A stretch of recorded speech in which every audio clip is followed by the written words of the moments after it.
Hello friends, आज की video में हम पढ़ेंगे कार्डियोमायोपैथी। कार्डियोमायोपैथी पढ़ने से पहले हम ये बता दें कि पहले इसका मतलब देख लें। कार्डियोमायोपैथी को अगर हम ब्रेक करके देखें, कार्डियो मीन्स हार्ट का, मायो मीन्स मायोकार्डियम यानी muscle of the heart, pathy का मतलब होता है बीमारी या डिजीज, यानी हार्ट की मसल की बीमारी। इसीलिए इसका डेफिनेशन जो है, it refers to myocardial disease of unknown cause. इसमें अननोन कॉज बहुत ही अहम चीज है कि मायोकार्डियल डिजीज तो होगी, लेकिन इसके पीछे का कॉज हमें क्लियर कट पता नहीं होगा। सिर्फ हाइपोथेसिस ही दी गई है इसके बारे में कि ये क्यों होता है। कुछ और कंडीशन में भी मायोपैथी यानी मायोकार्डियम में डेवलप बीमारी पैदा हो सकती है। इसके अलावा वो कुछ ये चीज़ें हैं, जैसे कि बीपी, इंक्रीज्ड बीपी है किसी को बहुत सालों से, तो उसमें भी उसके मायोकार्डियम में डिजीज पैदा हो सकती है। या फिर कोरोनरी आर्टरी डिजीज है तो भी हो सकता है, या फिर वल्वुलर हार्ट डिजीज है तो भी हो सकता है, इन्फ्लेमेशन है तो भी हो सकता है। तो इन कंडीशंस के अलावा जो कंडीशन बची उसको बोलेंगे हम कार्डियोमायोपैथी। ये नहीं है, ये चीज नहीं, अगर ये चीज आ गई एसोसिएटेड है तो ये कार्डियोमायोपैथी नहीं कहलाएगी। तो इसमें क्या होता है कि मायोकार्डियम में बीमारी हो जाती है, खराबी हो जाती है, लेकिन उसका कॉज पता नहीं होता है। ये 3 तरह का होती है कार्डियोमायोपैथी। 3 टाइप्स की होती हैं। डायलेटेड या कंजेस्टिव कार्डियोमायोपैथी, दूसरा है हाइपरट्रॉफिक कार्डियोमायोपैथी। ये 2 तरह का होता है, ऑब्स्ट्रक्टिव और नॉन ऑब्स्ट्रक्टिव।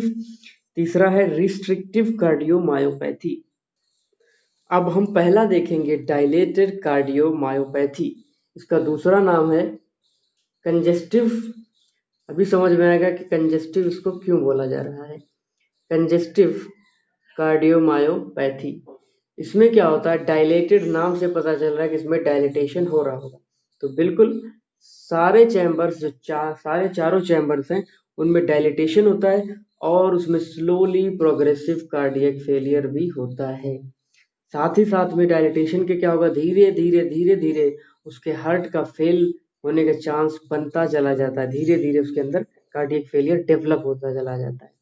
और दूसरी बड़ी चीज क्या है कि इसकी कॉन्ट्रैक्टिलिटी इज रिड्यूस्ड या फिर डिक्रीज्ड। कॉन्ट्रैक्टिलिटी बहुत ही ज्यादा जो है घट चुकी होती है। अगर मैं आपको डायग्रामेटिकली बताना चाहूँ कुछ इस तरह से, ये हार्ट आपका है इस तरह से, तो क्या होता है कि इसमें डायलिटेशन होता है।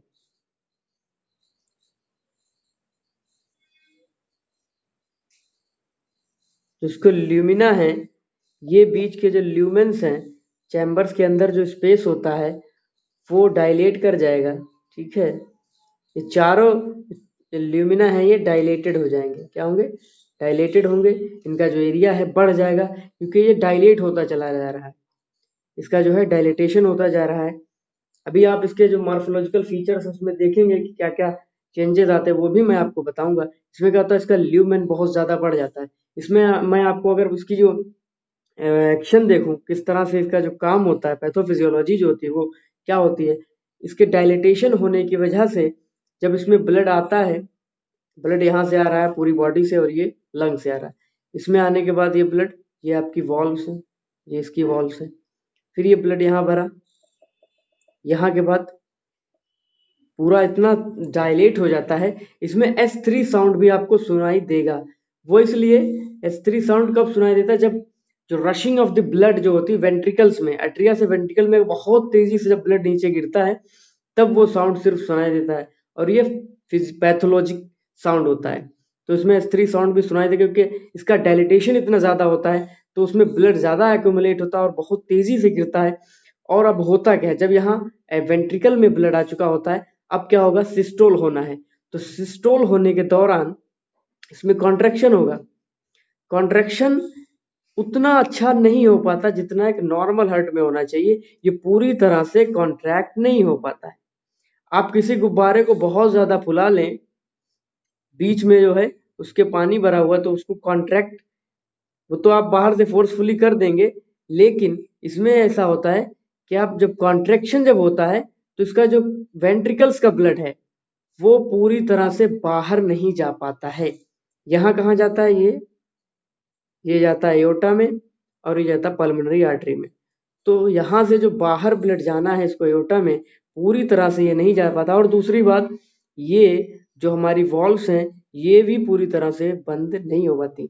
तो क्या होगा, एक चीज जो है यहाँ पे हो रही, वो एओर्टा में ब्लड पूरा नहीं जा पाएगा, कॉन्ट्रैक्शन नहीं हो पा रहा, इतना ज्यादा डायलेट हो गया कि अब उसे कॉन्ट्रैक्शन करना मुश्किल हो जाता है, कॉन्ट्रैक्टिलिटी घटी हुई है, तो इस वजह से एओर्टा में ब्लड कम जाएगा, तो बाहर बॉडी पार्ट्स में भी कम जाएगा, तो उसमें जो कंडीशंस डेवलप होंगी वो हार्ट फेल वाली कंडीशन डेवलप होगी। उसमें क्या होगा?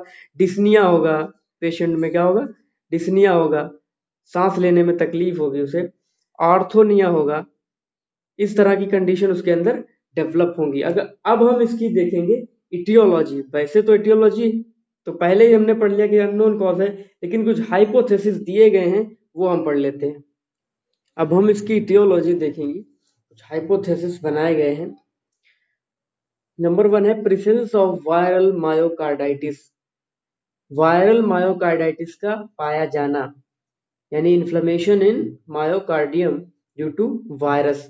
कौन सा वायरस इसमें देखा गया है? Coxsackie virus B. हुआ क्या था कि किसी पेशेंट में देखा, जब उसका ऑटोप्सी की गई, उसकी बायोप्सी की गई, उसके टिश्यू की स्टडी की गई, जिसके अंदर ये कंडीशन देखने को मिली डायलेटेड कार्डियोमायोपैथी, तो उसमें ये मिला कि उसके जो मायोकार्डियम है उसमें वायरस पाया गया, कॉक्सकी वायरस बी। उसमें क्या होता, कैसे पता चला है कि ये वायरस है? उसके वायरल जो है न्यूक्लिक एसिड्स हमें देखने को मिले थे मायोकार्डियम के अंदर। तो वायरस के अंदर अपने खुद के न्यूक्लिक एसिड्स होते, वो उस पेशेंट की मायोकार्डियम के अंदर मिले, तो इससे ये अंदाजा लगाया गया कि ये वायरस भी जिम्मेदार हो सकता है। दूसरी वजह क्या हो सकती है? वो है toxic damage from cobalt and chemotherapy with डॉक्सोरिबोसिन।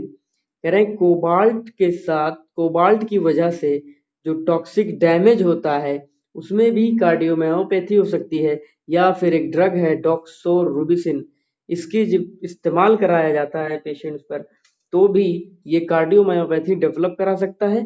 और ये क्या बताया अभी, कोबाल्ट से भी जो डैमेज होता है वो भी मायोकार्डियम में हो सकता है कार्डियोमायोपैथी के तौर पे। तीसरी चीज है इनहेरिटेड म्यूटेशंस इन सार्कोमियर प्रोटीन। कुछ ऐसे म्यूटेशंस है जो जेनेटिकली माँ बाप से मिले हैं बच्चों को, इनहेरिटेड म्यूटेशंस, जैसे कि सार्कोमियर प्रोटीन में म्यूटेशन हो जाए, कौन सी?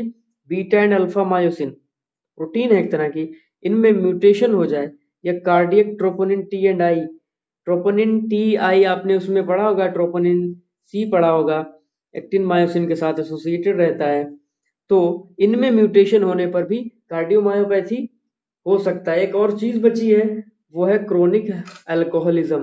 मैं आपको यहीं पे लिख देता हूँ, क्रोनिक अल्कोहलिज्म। क्रोनिक अल्कोहलिज्म बहुत ही लंबे टाइम से अल्कोहल का यूज भी इसमें कार्डियोमायोपैथी डेवलप करा सकता है। एक लास्ट चीज हाँ और बच गई है, वो है पेरीपार्टम, पीईआर है, पेरीपार्टम एसोसिएशन, पेरीपार्टम कार्डियोमायोपैथी सीएमपी। ये क्या होता है कि किसी भी प्रेग्नेंट लेडी में जो पुअर नरिश्ड हो, यानी उसको माल न्यूट्रिशन की शिकायत हो, पुअरली नरिश्ड, जो न्यूट्रिशन है वो सही नहीं मिल पा रहा, नरिश्ड, अगर उसको न्यूट्रिशन नहीं सही मिल पा रहा है तो डिलीवरी के 1 महीना बाद या 1 महीना पहले ये कंडीशन कार्डियोमायोपैथी डेवलप हो सकती है। अब इसके हम मार्फोलॉजिकल फीचर्स देखेंगे। ग्रॉसली क्या फीचर्स होते हैं कि हार्ट डायलिटेशन हुआ है तो जाहिर सी बात है एनलार्जमेंट होगा, हार्ट बड़ा दिखाई देता है, और इसका साथ ही साथ वजन भी बढ़ जाता है, ये अप टू 1 kg हो सकता है।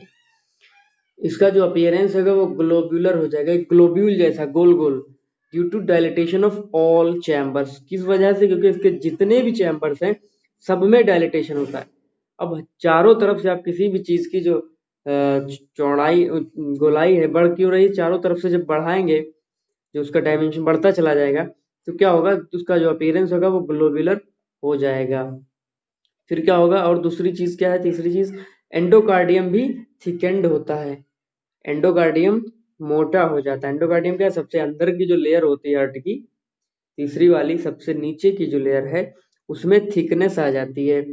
Mural thrombi present in atria and ventricles, atria और वेंट्रिकल की जो वॉल्स हैं उनके अंदर क्या होता है, थ्रोम्बस डेवलप होता है।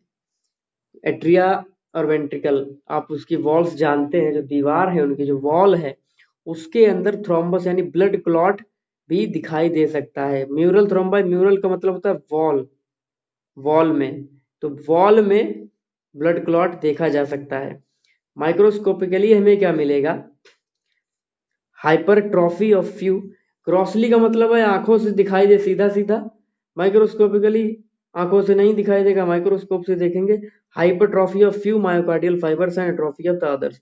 अच्छा, इसमें एक चीज ये देखी गई है, मायोकार्डियल जो फाइबर्स होते हैं, मायोकार्डियम यानी हार्ट की जो मसल है उसके जो फाइबर्स है इसमें देखा गया कुछ तो हाइपरट्रॉफीड है, यानी किसी में तो साइज बढ़ा है कुछ फाइबर्स का, और देखा गया कुछ तो रिड्यूस हो गए, घट गए हैं, तो ये इसमें देखा गया।